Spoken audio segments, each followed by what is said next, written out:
एक आम दिन है और आप ऑफ़िस के लिए रेडी हो रहे हो, लेकिन उससे पहले आपने सोचा कि मैं ट्विटर पे सारे ट्वीट्स देख लेता हूँ, ट्विटर पे कुछ ट्वीट्स कर लेता हूँ, ये सब आपको करना है, लेकिन आपने ट्विटर ट्विटर ओपन किया, लेकिन ट्विटर ओपन ही नहीं हो रहा है, वो सारी चीज़ें लोड लोड ले रहा है और आप फ्रस्ट्रेट हो जा रहे हो आप, क्योंकि सुबह-सुबह ही आपने इश्यू पूरा फेस कर लिया है, ट्विटर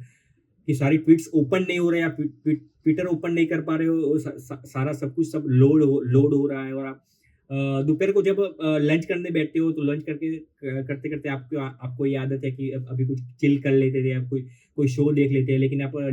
सॉरी, आप नेटफ्लिक्स ओपन करते हो, यूट्यूब ओपन करते हो, जाके आप शो देखने का कुछ ट्राई करते हो, लेकिन क्या होता है कि नेटफ्लिक्स ओपन नहीं हो रहा है, यूट्यूब ऐप ओपन हो नहीं रहा है, सब कुछ सिर्फ लोड ही ले रहा है, एप्लीकेशन कोई ओपन हो नहीं रही है, आपको इंस्टेंट कोई पेमेंट करना है,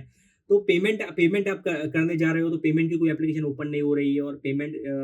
जो है वो आप कर नहीं पा रहे हो और आप पूरा फ्रस्ट्रेटेड हो जा रहे हो, आप पेमेंट करने का ट्राई करते हो, बार-बार वो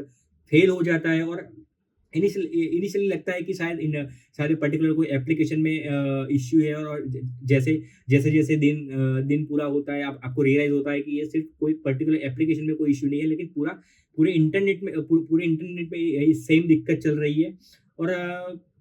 जो पूरा इंटरनेट और एक बड़ा हिस्सा जो डिस्टर्ब हो रहा होता है और सबसे बड़ी शॉकिंग बात ये थी कि ये डिस्ट्रीब्यूशन सिर्फ एक ही कंट्री तक लिमिटेड नहीं था, लेकिन ये दुनिया भर के मिलियंस ऑफ यूज़र एक साथ इस प्रॉब्लम से अफ़ेक्ट हो रहे थे, लेकिन और इमेजिन करो कि ट्विटर क्रैश हो गया, नेटफ्लिक्स काम नहीं कर रहा है, अमेज़न, स्पॉटिफ़ाई सारी सर्विस अनअवेलेबल हो गई है, लोग फ्रस्ट्रेटेड हो गए थे और कंपनीज़ का बिज़नेस रुक गया था और मीडिया में सिर्फ एक ही खबर चल रही थी कि